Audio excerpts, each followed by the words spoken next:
अपना अपना काम। गिट्टू तोता, टिन्नी मुर्गी और चूचू चूहा 3 दोस्त थे। तीनों एक ही घर में रहते थे। गिट्टू तोता जंगल से फल और नदी से पानी लाता था। टिन्नी मुर्गी घर का काम करती थी और खाना बनाती थी। चूचू चूहा बगीचे की देखभाल करता था।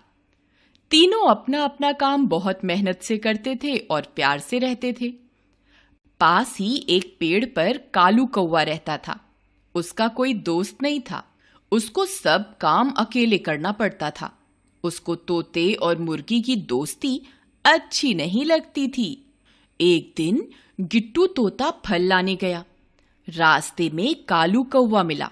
कालू कौवा बोला, गिट्टू भैया, तुम बहुत सीधे हो। वे मुर्गी और चूहा तो सारा दिन घर में रहते हैं, कुछ भी काम नहीं करते और तुमसे नौकर की तरह काम कराते हैं। मुझे तो बहुत दुख होता है, बेचारा गिट्टू। ऐसा कहकर कालू कौवा उड़ गया। गिट्टू सोचने लगा, शायद यह ठीक ही कहता है। मैं क्यों काम करूं? मैं क्या नौकर हूं? ऐसा सोचकर गिट्टू घर आ गया। उसने टिन्नी से कहा, मैं कोई काम नहीं करूंगा। मैं क्या तुम्हारा नौकर हूं? तुम तो आराम से घर में बैठी रहती हो और मुझसे काम कराती हो।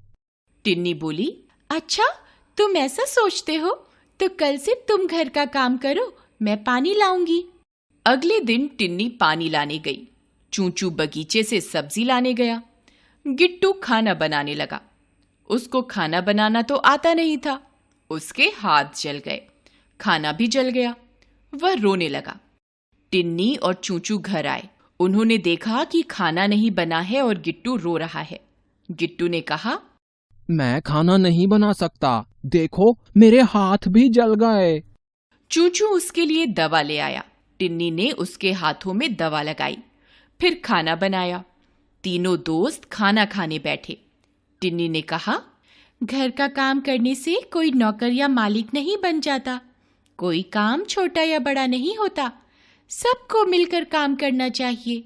जो काम तुम ठीक से कर सकते हो वही करना चाहिए। अगले दिन से तीनों अपना अपना काम फिर से करने लगे और मिलकर प्यार से रहने लगे।